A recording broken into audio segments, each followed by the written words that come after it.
Ce qui suit est une recension de la traduction de l'ouvrage de Pitanwana,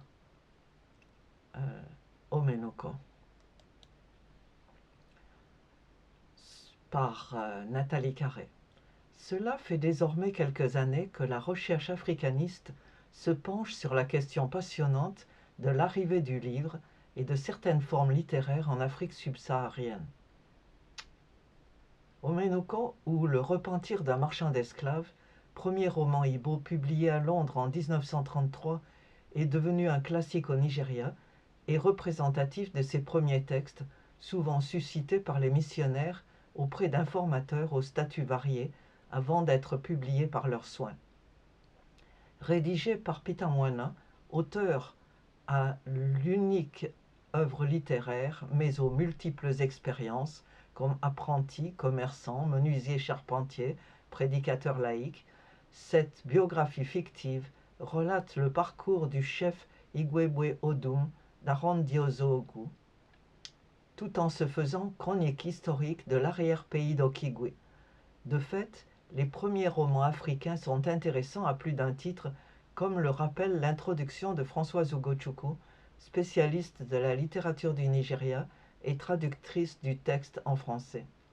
Intéressant parce que même furtivement, ils éclairent le parcours biographique de sujets coloniaux, comme celui d'Igwebwe Omenoko, certes, mais aussi dans une moindre mesure de Pitanwana.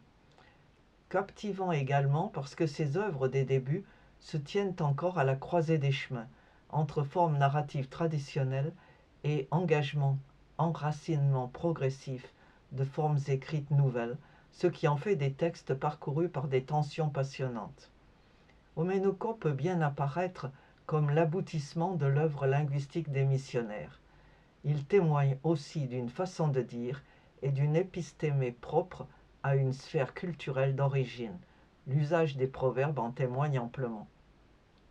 Que nous raconte donc cet ouvrage? L'histoire d'un commerçant, Omenoko, qui partit vendre ses marchandises en compagnie de porteurs et d'apprentis, voit sa chance tourner. Au moment où il posait le pied sur ce pont, toutes les cordes qui le retenaient rompirent en même temps. Dans ce moment où se tient en germe toute la suite du récit. Ruiné, Omenoko décide de vendre ses apprentis pour se renflouer. Se dessine alors, comme peut le laisser supposer le sous-titre fortement programmatique du texte, une sorte d'itinéraire initiatique. La faute initiale, loin d'entraver le cheminement du commerçant, permet au contraire son accession à la chefferie en terre étrangère. Fort de sa réputation de sage, Omenoko prospère et développe ses liens avec le pouvoir colonial avant de décider, rongé par le remords, de retrouver les apprentis qu'il a vendus pour sceller sinon une nouvelle alliance, du moins un premier pas vers la réintégration de sa communauté d'origine. Histoire donc d'un retour au bercail, à la fois moral et géographique, dans un univers lisible où, une fois les rituels et les signes accomplis, les situations apparaissent restaurées.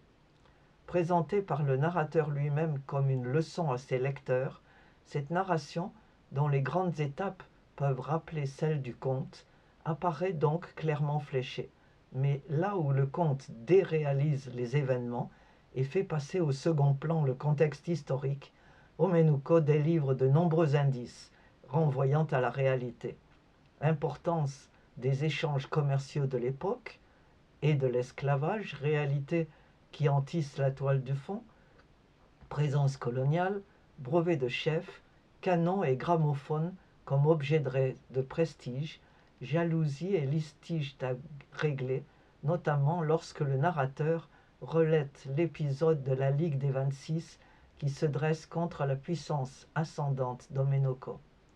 Simple péripétie pour le lecteur non spécialiste, cet épisode résonne bien différemment pour l'historien ou le lecteur natif des états actuels d'Imo et d'Abia, soulignant les multiples destinations et lecteurs possibles d'un texte qui met lui-même en scène le nécessaire besoin de traduction que suscitent les contacts de culture. voir en particulier l'épisode de la plainte d'un chef coutumier auprès des autorités britanniques. Au-delà du plaisir de la simple histoire, la lecture d'Oménoko invite ainsi largement à réfléchir aux différentes strates de sens qui viennent progressivement au jour, car, comme le dit le proverbe, le fruit de palme qui a poussé et mûri le même jour n'est pas de bonne qualité, on le sait. Je vous invite bien sûr à lire la traduction de cet ouvrage d'Oménoko publié chez Cartala. Voilà.